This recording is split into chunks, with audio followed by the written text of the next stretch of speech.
Bismillahirrahmanirrahim.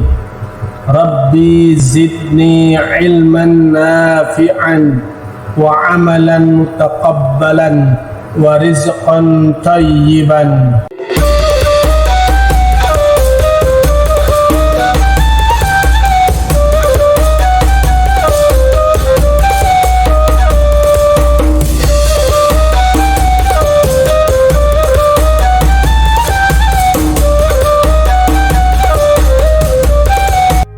Ini adalah peta letak dan wilayah kekuasaan Kesultanan Samudra Pasai. Kerajaan-kerajaan Islam di Indonesia. 1. Kesultanan Samudra Pasai 1267-1521. Samudra Pasai atau Samudra Darussalam adalah kerajaan pertama di Nusantara yang menganut agama Islam.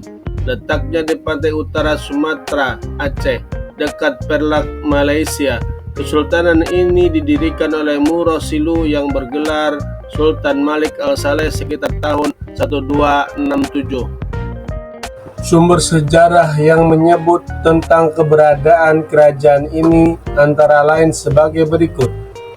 Berita Marco Polo 1292 menyebutkan saat singgah di Sumatera yang mendapati penduduk setempat di sekitar Perlak beragama Islam.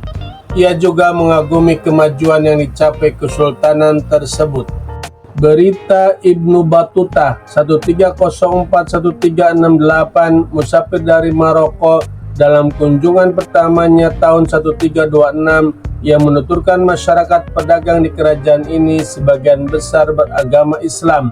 Saat singgah kembali pada 1345 pada masa kekuasaan Al-Zahir yang menyebutkan kerajaan ini sebagai sebuah pelabuhan yang ramai dan banyak disinggahi kapal-kapal dagang dari Tiongkok, India, serta Nusantara sendiri. Sebuah negeri yang hijau dengan kota pelabuhan yang besar dan indah. Demikian kutipan dari catatan perjalanan berjudul Tuhfat Al-Nazha. Ia juga menyebut Samudra Pasai sebagai pusat studi Islam di Asia Tenggara. Hikayat Raja-Raja Pasai merupakan karya berbahasa Melayu yang bercerita tentang kerajaan Islam Kesultanan pertama di Nusantara. Samudra Pasai menurut Dr. Russell John, hikayat ini ditulis pada abad 14. Hikayat ini mencakup masa dari berdirinya Samudra Pasai sampai ditaklukkan oleh Majapahit. B. Kondisi sosial politik kesultanan. Menurut perkiraan para ahli seperti Senok Gronje dan G. L. Muna, Kesultanan Samudra Pasai diperkirakan berdiri pada pertengahan abad 11. Awalnya kesultanan ini berada di bawah kekuasaan dinasti Murokhair. Murokhair adalah pendiri dan sultan pertama Samudra Pasai dan bergelar Maharaja Mahmud Shah 1042-1078. Penggantinya adalah Maharaja Mansur Shah yang berkuasa dari tahun 1078-1133. Sultan terakhir Pasai adalah Teku Samudra atau Nazimuddin Al-Kamil. Sultan ini sebenarnya berasal dari Mesir yang ditugaskan sebagai laksamana untuk merebut pelabuhan di Gujarat. Ia tidak memiliki keturunan sehingga ketika ia wafat, Pasai dilanda kekacauan karena perebutan tahta. Menurut hikayat Raja-Raja Pasai dan hikayat Raja-Raja Melayu, penguasa Pasai berikutnya adalah keturunan dari dinasti Murasilu dengan Sultan pertama Malik Al-Saleh memerintah 1267-1292. Ia keturunan Sultan Perlak, sekarang Malaysia. Pada masa pemerintahannya, sistem pemerintahan kerajaan dan angkatan perang, laut serta darat sudah terstruktur rapi. Kesultanan makmur, terutama setelah pelabuhan Pasai dibuka, apalagi posisinya sangat strategis berdekatan dengan Selat Malaka.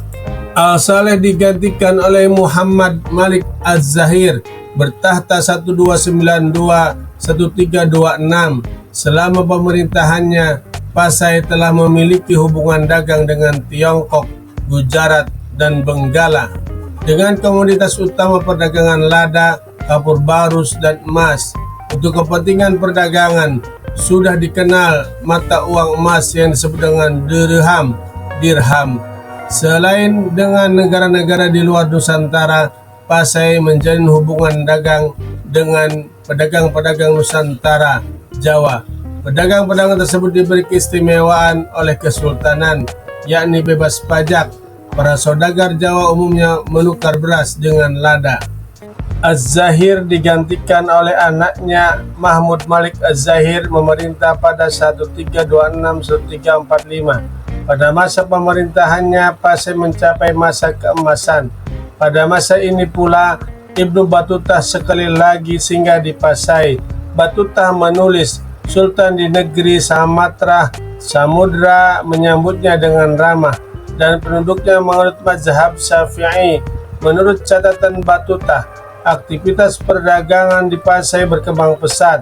Pasai menjelma menjadi pusat perdagangan internasional dan ramai dikunjungi para pedagang dari berbagai benua seperti Asia, Tiongkok, India, Malaka, Afrika, dan Eropa. Kemajuan perekonomian membawa dampak pada kehidupan sosial masyarakat.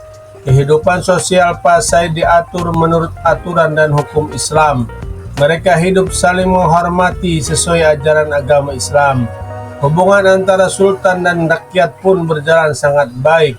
Dalam menjalankan pemerintahan, sultan didampingi para ulama yang berfungsi sebagai penasehat.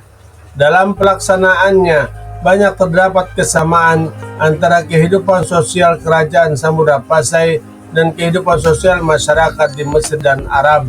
Kemungkinan pengaruh Sultan Nazimuddin Al-Kamil sangat besar dalam membentuk struktur sosial budaya Pasai. Sebagai kerajaan Islam pertama, Pasai juga memiliki kontribusi besar dalam pengembangan dan penyebaran Islam di Nusantara.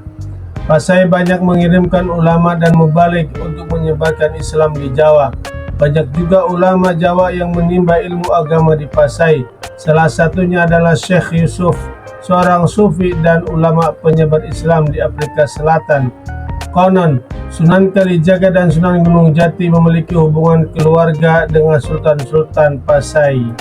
Di bawah pemerintahan Ahmad Malik Az-Zahir, putra Mahmud Malik Az-Zahir, persisnya antara tahun 1345 dan 1350, datang serangan dari Majapahit. Hikayat Raja-Raja Pasai mengisahkan, setelah perang 3 hari 3 malam, Pasai kalah dan rakyat Pasai bercerai-berai. Raja Pasai sendiri meninggalkan kota. Konon ke suatu tempat kira-kira 15 hari perjalanan dari Pasai. Sementara itu, setelah mendapatkan banyak rampasan dan tawanan perang, Majapahit kembali ke Jawa. Kesultanan ini bangkit kembali di bawah Zain al-Abidin Malik Az-Zahir tahun 1383, bertakhta hingga 1405. Pada awal abad 16, terjadi beberapa pemberontakan internal di Pasai yang mengakibatkan perang saudara. Diceritakan Sultan Pasai meminta bantuan Malaka untuk meredam pergolakan itu. Pasai sendiri akhirnya runtuh setelah ditaklukkan bangsa Portugis tahun 1521 yang sebelumnya telah menaklukkan Malaka tahun 1511. Pada 1524, wilayah Pasai menjadi bagian dari Kesultanan Aceh. Sejak saat itulah riwayat Pasai berakhir. Kerajaan-kerajaan Islam Indonesia 2. Kesultanan Aceh 1507-1903. A. Lokasi dan sumber sejarah. Kesultanan Aceh 1507-1903 yang letaknya di Aceh Raya, sekarang Aceh Besar, didirikan oleh Ali Mughayat Shah tahun 1496 di atas bekas wilayah Kesultanan Lamuri yang ditaklukkan Mughayat Shah. Meski demikian, awalnya Aceh merupakan bagian atau semacam kerajaan bawahan dari Kesultanan Pedir Pidi. Karena itu, penentuan awal Aceh sebagai sebuah kesultanan adalah ketika Mughayat Shah dilantik menjadi sultan pada 1507. Sumber lain mengatakan tahun 1514. Setelah berhasil menaklukkan Pedir serta kesultanan-kesultanan lain sekitarnya seperti Daya lidi, dan nakur. Keempat kesultanan ini juga dibangun di atas puing-puing kerajaan-kerajaan Hindu dan Buddha yang pernah ada sebelumnya, seperti Indrapurba, Indrapurwa, Indrapatra, dan Indrapuri. Aceh merupakan salah satu dari kerajaan Islam yang besar, terutama karena kemampuannya mengembangkan pola dan sistem pendidikan militer. Komitmennya menentang hegemoni bangsa Eropa, sistem pemerintahan yang teratur dan sistematis, mewujudkan pusat-pusat pengkajian ilmu pengetahuan, hingga kemampuan menjalin hubungan diplomatik dengan negara-negara lain. Sumber sejarah tentang kesultanan ini adalah Kitab Bustanus Salitin karya Nuruddin Al-Raniri tahun 1637 yang berisi tentang silsilah Sultan-Sultan Aceh dan batu nisan makam Sultan Ali Muqayyad Shah. Di batu nisan ini disebutkan Sultan Ali Muqayyad Shah wafat pada 12 Zulhijjah tahun 936 Hijriah atau 7 Agustus 1530 Masehi. Inilah letak Kesultanan Aceh dan wilayah kekuasaannya. B. Kondisi sosial politik Kesultanan.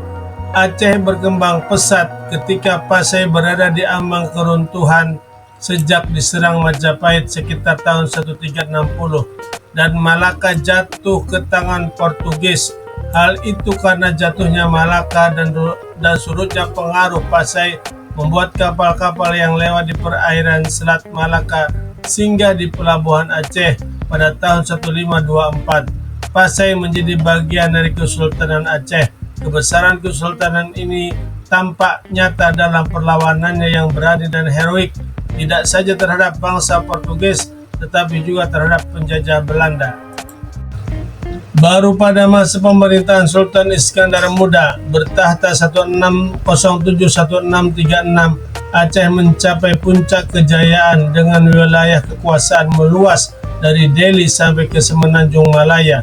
Aceh berkembang menjadi pelabuhan perdagangan yang besar, dibentuk tata pemerintahan yang rapi, secara militer sangat kuat dan disegani, dan terjalin hubungan dengan negara-negara lain termasuk Eropa.